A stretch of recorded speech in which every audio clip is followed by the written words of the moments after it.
you Hello, for Debbie. taking time off your extremely busy schedule to speak with me today about learner experience at uLesson. So to kick off, I would like you to just introduce yourself for those who will be watching this conversation, this customer experience conversation. So who is Manji? All right, thanks, Debbie. So I'm Manji Cheto. I am the Vice President of Learner Experience and Growth at uLesson. And uLesson is an education technology business founded in 2019. We have the singular mission of providing high quality and affordable education to all Africans. We have built an app that hosts high quality educational video tutorials that is curriculum relevant and built for the African learner. And it's really designed to give you a personalized learning experience. And, you know, we can talk a little bit more about kind of the specific product offering further down the line as throughout the course of this discussion. Nice, nice. So what does customer experience mean to you at uLesson? What's the focus really? Who are your customers? Okay, so I mean, at uLesson, we've got, you know, different kinds of customers. We've got our direct customers who are the learners. And I'm very specific about using the word learners rather than students, because what, you know, obviously on the African continent, we have people who are kind of typically outside the, you know, conventional student age group, so Right. mature learners. Our app also caters to people like that. At the moment, the product offering we have, and I should mention that we launched only in March this year. So Yes, in March, sorry, on the 3rd. So we're only about 3.5 weeks old. And the offering we have at the moment is for students in senior secondary school or learners in senior secondary school, focus on mathematics and the sciences.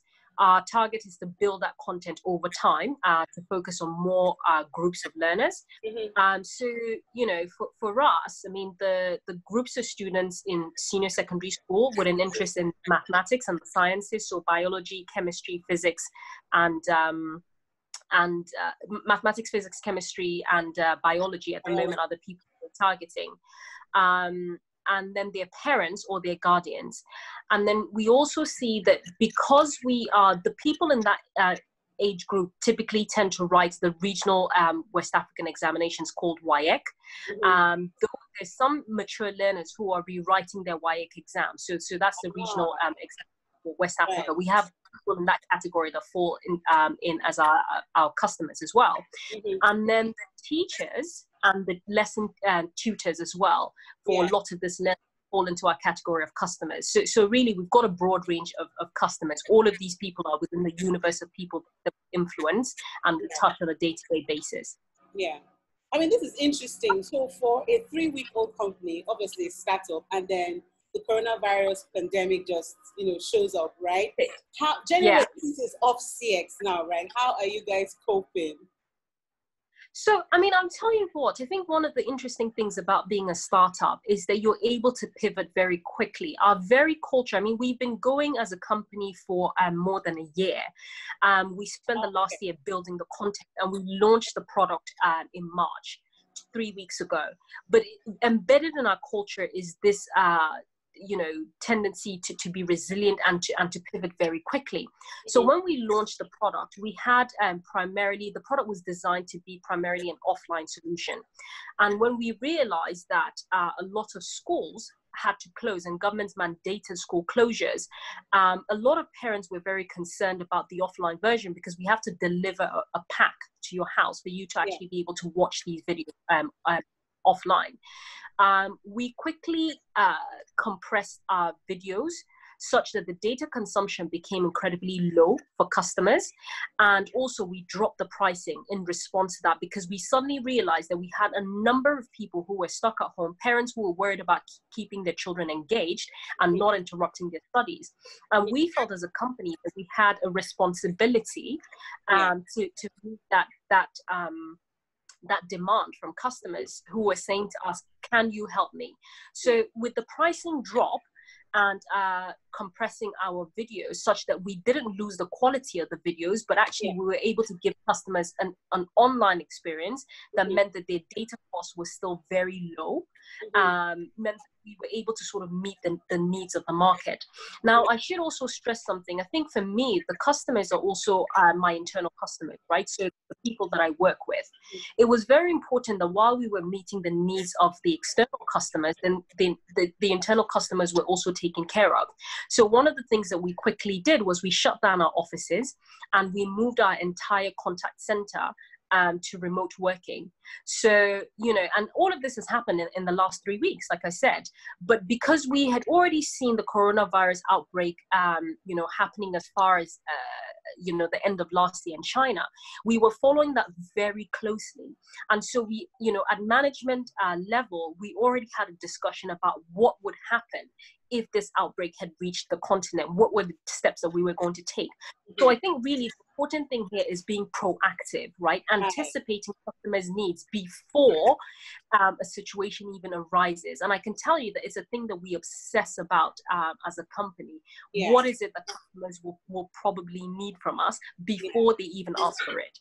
Yeah, yeah. So you said some very, very vital things. You've talked about the fact of how the dynamic nature of a startup allows you to quickly bounce back, even though you've been in operation for over a year, but you just pushing launch your product in about 3 weeks. You've also talked about the fact that, you know, you were proactive. So you've been following the news about the outbreak of the virus and the spread, and you prepared yourself, right? So you actually had, you know, put a plan in place to mitigate that risk, right? Now, let's not just move into the CX talk, you know, proper.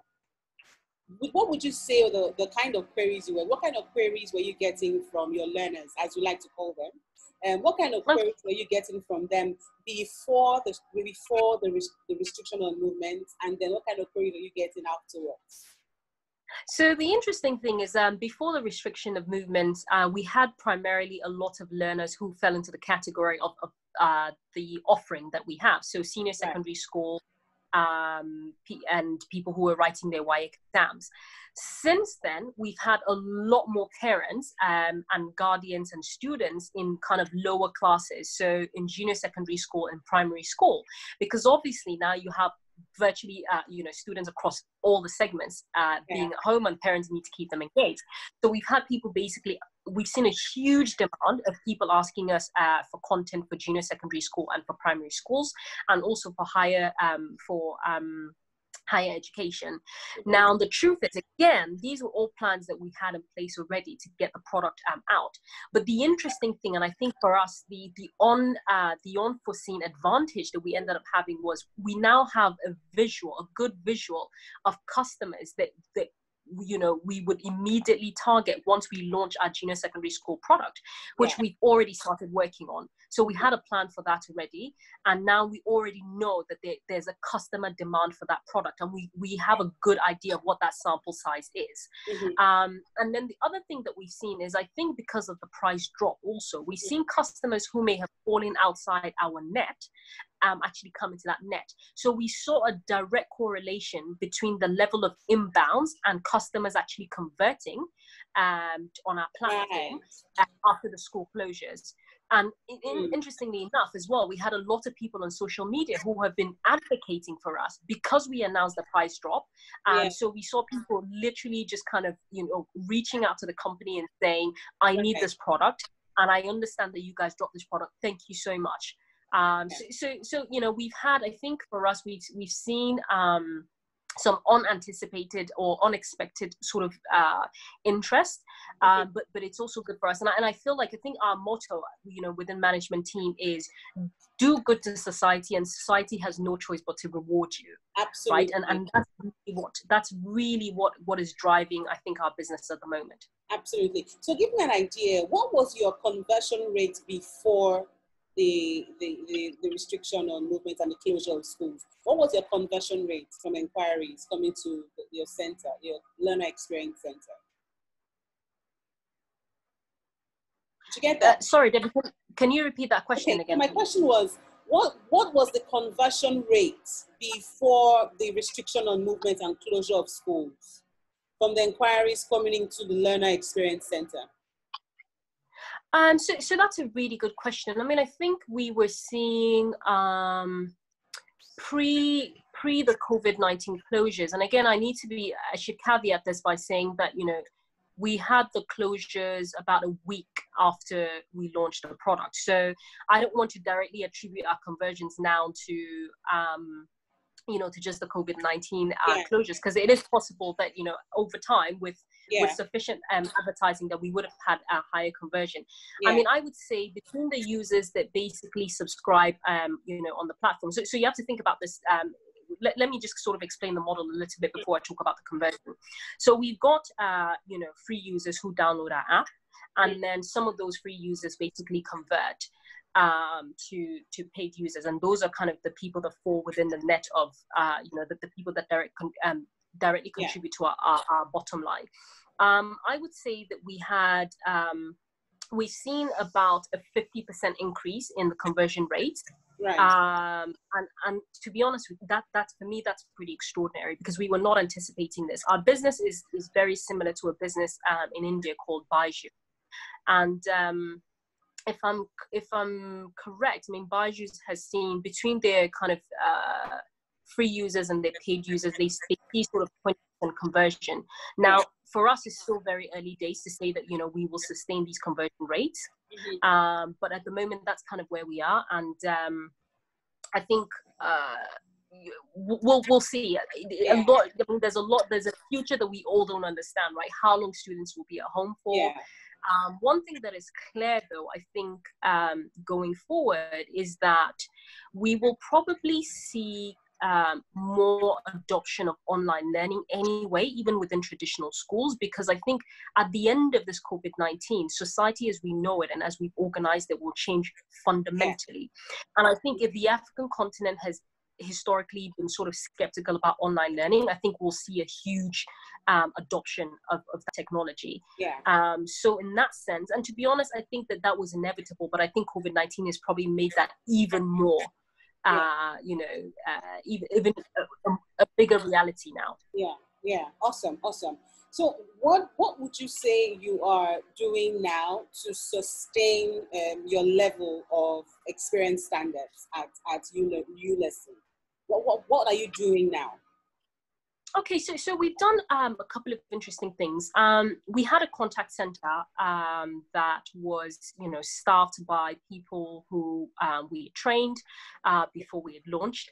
And one of the things that we did as we had to close that contact center and make everyone work remotely was we took members of staff who were part of the production process, so people who actually created our content, and we converted a lot of those guys as well to you know, contact center staff in the meantime.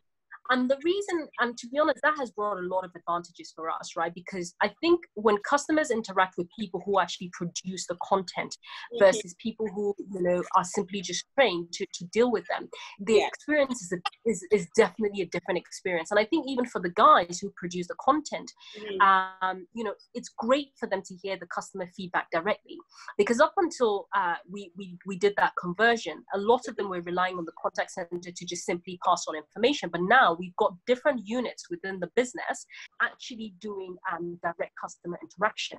So I think we're getting a richer sort of experience. And also, so for us as an advantage, I mean, the advantage of doing that obviously is that we now have more people talking to customers because we've had high level of inbounds from customers, but we also have a richer kind of interaction between the company and customers because we've got different people and different units within the company, including our CEO talking directly to customers. And so it means that, you know, going forward, we're able to respond much quicker, and we're also able to respond with the exact needs that customers are asking us for. I mean, this is so amazing to think that you had to rework your strategy to get, and then, I mean, so quick question before I talk about my thoughts on this.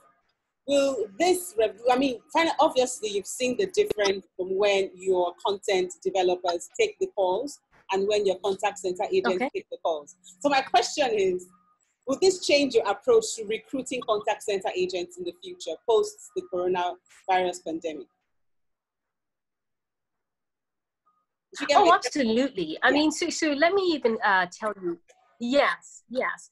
So let me tell you something interesting that we even did. So when we first recruited contact center staff, we really trained them more on sort of, customer service. And what we quickly realized was that the skill sets that we needed were more than just customer service. It needed to be, telesales, it needed to be technical, technical skills. And so this experience has definitely made us realize that we need, multi-level skills sitting within our contact center.